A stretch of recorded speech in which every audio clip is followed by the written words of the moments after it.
Nanda usa um caso disciplinário de um jefe de departamento.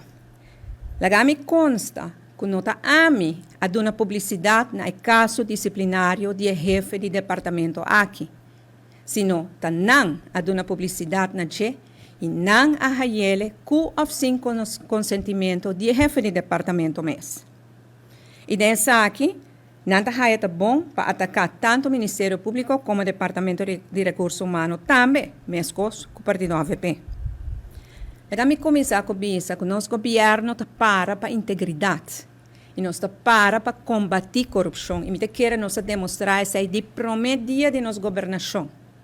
Integridade está, ora que botar o correto, mas que não é o integridade está, ora botar no caminho estreito, apesar que a gente não está cerca de bo. E nós demonstrar isso aí. Para sobre a corrupção que estava tendo de aparelho governamental, especialmente no departamento aqui de DEP, a causa houve dano na Aruba. Este é o motivo principal para que os jovens que estão estudando no exterior e que vêm para Aruba, não podem um terreno para construir uma casa.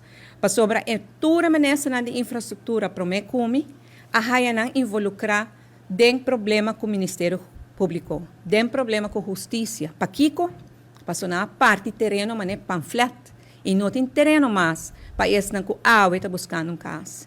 Tem entre 5.000 para 8.000 pessoas que estão guardando um terreno e não por raia. Para Kiko, toda a de infraestrutura para o Mecumi, a preferir de parte terreno, sem ter em conta com regra. Consequentemente, toda tem investigação do Ministério Público que a paralisar o departamento. Pois, nós estamos para a integridade e para combater a corrupção.